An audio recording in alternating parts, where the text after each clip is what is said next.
Bertemu lagi dengan saya Pak Marinsan, pengajar fisika. Saat ini kita akan membahas materi fisika yang keempat ya dari kelas 10 semester ganjil ini, yaitu kinematika gerak lurus. Pada saat ini kita akan membahas bagian yang pertama.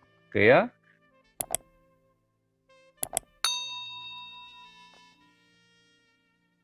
Kompetensi dasar yang akan kita bahas dalam bab ini adalah menganalisis besaran-besaran fisis pada gerak lurus dengan kecepatan konstan atau tetap dan gerak lurus dengan percepatan konstan atau tetap.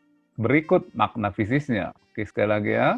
Menganalisis besaran-besaran fisis pada gerak lurus dengan kecepatan konstan atau tetap yang kita kenal dengan GLB ya, dan gerak lurus dengan percepatan konstan atau tetap yang kita kenal dengan GLBB. Berikut dengan makna fisisnya. Oke, itu kompetensi dasar yang akan kita bahas. Sedangkan indikator yang akan dicapai untuk pertemuan yang pertama ini ada 3 poin, yaitu menentukan jarak dan perpindahan. Oke ya, menentukan jarak dan perpindahan. Waktu kita membahas tentang besaran vektor dan skalar ini sudah disinggung sedikit ya. Yang kedua, menentukan kecepatan rata-rata dan kelajuan rata-rata. Dan yang ketiga adalah menentukan kelajuan dan kecepatan sesaat. Jadi kita hanya membahas 3 poin ini, adapun poin yang lainnya akan kita lanjutkan pada video berikutnya. Oke ya. Nah, kita mulai sekarang ya. Apakah definisi dari benda bergerak? Ya, sebuah benda bergerak itu kalau bagaimana? Kita awali dengan sebuah definisi yang menjadi dasar kita selanjutnya ya. Jadi suatu benda dikatakan bergerak bila kedudukannya selalu berubah terhadap suatu acuan. Ya. Jadi suatu benda dikatakan bergerak bila kedudukannya berubah terhadap suatu acuan. Ya. Misalkan ini bola bundar ini, bola ini, lihat. Ya, jadi menjadi acuannya bisa posisi kita, bisa posisi awal atau di mana saja. Yang pasti dia berubah posisinya terhadap suatu acuan. Itulah yang disebut dengan bergerak. Paham ya? Nah, terus bagaimana dengan jarak dan perpindahan? Oke ya? Jarak itu apa? Perpindahan itu apa? Kalian harus dengan sangat jelas dari poin yang pembahasan kita ini ya. Jadi misalkanlah ini adalah titik A ya, posisi awal A dan posisi awal B mau ditempuh dengan benda yang bergerak dengan lintasan seperti ini ya. Coba diamati ya. Lintasannya seperti ini. Set gitu. Nah, jadi jarak itu apa? Jarak adalah lintasan total yang dicapai oleh benda. Jarak lintasan total yang dilalui oleh benda, itulah jarak. Dan jelas tidak ada arahnya ya, tidak ada arahnya karena arahnya berubah-ubah. Sedangkan perpindahan adalah jarak terdekat posisi awal ke posisi akhir. Jelas ada arahnya kan, dari A ke B, garis lurus. Paham ya? Jadi sekali lagi, jarak adalah lintasan yang ditempuh dari titik awal sampai titik akhir. Arahnya tidak ada, jadi skalar. Sedangkan perpindahan adalah jarak terdekat antara posisi awal dan posisi akhir, jelas arahnya dari A ke B. Maka ini adalah besaran vektor ya. Kita coba lihat lagi definisi yang jelasnya. Jarak dan perpindahan dari penjelasan yang barusan ya. Jarak diartikan sebagai panjang lintasan yang ditempuh oleh suatu benda dalam selang waktu tertentu ya. Panjang lintasan yang ditempuh oleh suatu benda dalam selang waktu tertentu dan merupakan besaran skalar karena tidak ada arahnya ya. Sedangkan perpindahan adalah perubahan posisi suatu benda dalam selang waktu tertentu dan merupakan besaran vektor. Ya, perubahan posisi. Arti perubahan posisi itu adalah jarak terdekat dari posisi awal ke posisi akhir. Itulah perubahan posisi. Jelas ada arahnya, yaitu dari titik awal ke titik akhir secara garis lurus.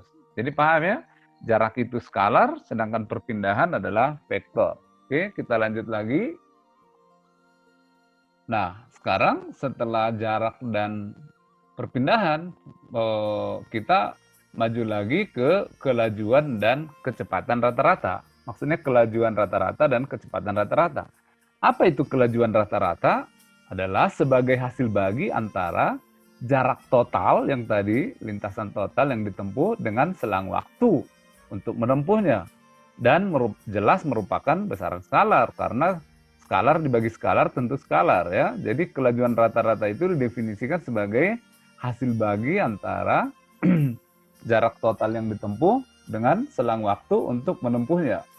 Sedangkan kecepatan rata-rata didefinisikan sebagai perpindahan benda, ya, vektor ya, dalam selang waktu tertentu dan merupakan besaran vektor.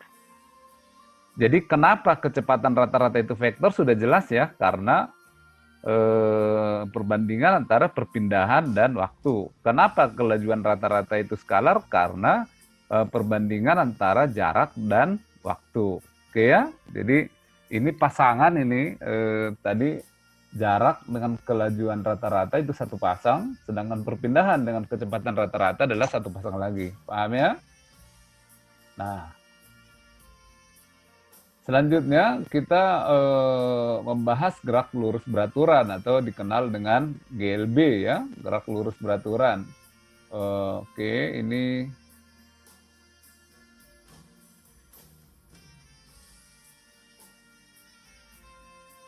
tidak ada ya. Oke.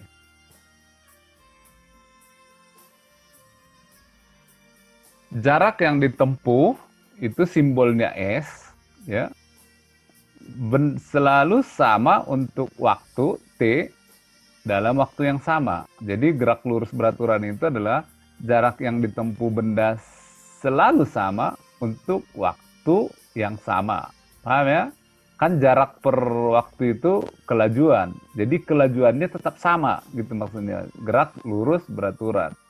Gerak lurus beraturan. Jarak yang ditempuh S benda selalu sama untuk waktu yang sama. Oke. Terus kecepatan itu V, satuannya meter per sekon. Oke, paham ya? Itu GLB. Jadi kecepatan atau kelajuannya konstan. Nah, grafiknya seperti ini. Lihat. Ini adalah jarak yang ditempuh, sumbu Y ya, sedangkan sumbu X adalah T. Jadi perhatikan ini miring garis lurus. Jadi perubahan posisi dengan perubahan waktu konstan. S sama dengan V kali T atau V ya, V sama dengan S per T. Jadi perhatikan S per T-nya, delta S per delta T-nya, kalau kita buat delta S ya, delta S per delta T-nya artinya perubahan posisi, perubahan jarak per perubahan waktu selalu berbanding lurus ya. Jadi itu adalah sifat dari gerak lurus beraturan. Jadi arahnya juga tetap sama ya, nilainya sama. Jadi kesimpulannya kecepatannya tetap sama. Oke, paham ya? Itu adalah gerak lurus beraturan. Sedangkan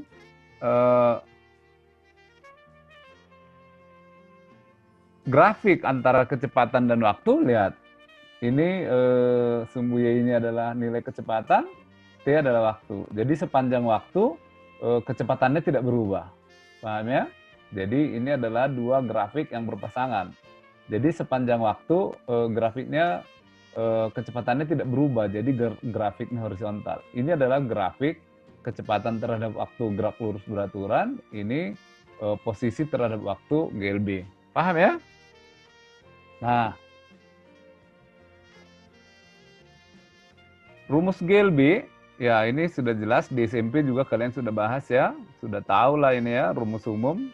Kecepatan atau kelajuan sama dengan jarak per waktu atau perubahan posisi per waktu. Jadi S sama dengan V kali T atau T sama dengan S per V. V itu kelajuan atau kecepatan, sedangkan S jarak atau perpindahan, dan T itu adalah waktu. Oke ya. Nah, berikutnya adalah kelajuan dan kecepatan sesaat. Apa itu maksudnya sesaat? Lihat. Rumus kita kan hanya satu hari ini, yaitu V sama dengan delta S per delta T, ya, perpindahan bagi selang waktu. V disebut kelajuan atau kecepatan sesaat jika delta T mendekati 0. Jadi pembaginya ini delta t-nya menuju 0, makanya disebut sesaat. Sesaat. Jadi waktu pembaginya itu sangat kecil, hampir menuju 0. Makanya limit delta t menuju 0. Makanya kalau ditanya berapa kecepatan detik kelima gitu, nah itu kecepatan sesaat. Berapa kecepatan selama 5 detik? Nah itu kecepatan rata-rata. Paham ya? Berapa kecepatan pada detik keempat, detik kedua, detik ke 0 itu kecepatan sesaat. Oke, paham ya? Nah, selanjutnya kita akan membahas 3 soal sebagai contoh untuk dikembangkan lagi nanti dalam pembahasan soal-soal di video berikutnya. Oke. Ya, contoh soal yang pertama ya, sebuah motor bergerak dengan kecepatan 4 meter per sekon secara konstan. Berarti ini adalah GLB ya. Ini adalah GLB, gerak lurus beraturan karena kecepatannya konstan. Sekarang pertanyaan A ya. Berapa kecepatan setelah 4 detik? V setelah T 4 sekon, maksudnya detik keempat, kecepatannya kan konstan. Jadi sama dengan 4 meter per sekon. Oke, paham ya? Terus yang B. Yang B. Berapakah jarak yang ditempuh motor dalam 5 detik? Jadi tadi rumusnya S sama dengan V kali T. V-nya berapa? 4 meter per sekon. Sedangkan T-nya 5. Jadi jarak yang ditempuh adalah 20 meter. Oke, sekarang yang C. C ya. Berapakah waktu yang diperlukan untuk menempuh jarak 60 meter? Jadi yang ditanya adalah T. T itu adalah S per T ya. Ini soal-soal sederhana tapi kalian harus paham banget ini ya. 60 ya, 60 jaraknya. Sedangkan T-nya berapa waktu yang diperlukan untuk menempuh? Oke, maaf ya, waktu. Ini salah. Waktu yang diperlukan, oke ya. Berapa waktu yang diperlukan berarti S per V. 60, oke, 60 meter. V-nya 4 meter per sekon. Jadi sama dengan 15 ya. 15 sekon. Inilah jawaban untuk contoh soal yang pertama ini. Kita lanjutkan ke contoh soal yang kedua. Oke, contoh soal berikutnya. Sebuah benda bergerak ke arah timur sejauh 100 meter, lalu ke arah selatan 60 meter, setelah itu bergerak ke arah barat 20 meter dan ditempuh dalam waktu 50 detik. Hitunglah. Oke, kita gambarkan dulu ya. Jadi ke timur, jelas ke kanan ya. Ke timur sejauh 100 meter ya. Terus ke selatan, ini ke bawah, ke selatan. Oke, ini sejauh 60 meter. Oke. Terus ke barat sejauh 20 meter. Nah, ya, ini awal, ini akhir. Oke ya. Sekarang pertanyaan A-nya. Besar jarak yang ditempuh. Ya, kita jumlahkan aja dari sini ke sini, ke sini, ke sini. Berarti 100 tambah 60 tambah 20. Jadi jaraknya adalah 180 meter. Oke, yang B. Nah, berapa besar perpindahannya? Perpindahan adalah dari titik awal ke titik akhir. Ya, berarti ini segitiga ya, 60 ini kurangi 20, 80. Jadi Pitagoras ya. Jadi perpindahannya sama dengan akar dari 80 kuadrat tambah 60 kuadrat. 80 kuadrat itu berapa? 6.400 ya. 60 kuadrat 36 atau 3.600. Sehingga delta S sama dengan akar dari 6.400 tambah 3.600, 10.000 ya. 10.000. Jadi delta S-nya sama dengan 100 meter. Oke ya, paham ya? Terus berapa kelajuan rata-rata yang C? Kelajuan rata-rata adalah jarak dibagi waktu. Jaraknya adalah 180 meter. Waktunya 50 sekon ya. Sore berapa ini? 3 ya. 3 koma ini sisa 3 berarti 6 ya. 3,6 sekon. Oke. Itu yang C. Terus yang D ya. Berapa kecepatan rata-rata? Nah, kita kasih simbol ini karena dia vektor. Kecepatan rata-rata adalah delta S per delta T. Delta S-nya berapa? Ini 100 ya. 100 per 50. Jadi kecepatan rata-ratanya adalah 2 meter per sekon. Maaf, ini meter per sekon ya, kok jadi sekon. Ini meter per sekon ya, meter per sekon. Oke, inilah jawaban dari soal yang kedua. Kita lanjutkan contoh soal yang terakhir ya. Contoh soal yang terakhir ya, Ari berada sejauh 12 meter dari Ina. Jadi kalau kita lukiskan ya, jadi ini adalah jarak Ari dan Ina ya. Ina A dan I 12 meter. Oke. Nah, Ari berjalan menuju Ina dengan kecepatan 2 meter per sekon. Jadi kita sebutlah V Ari 2 meter per sekon. Oke. Arahnya ke sana.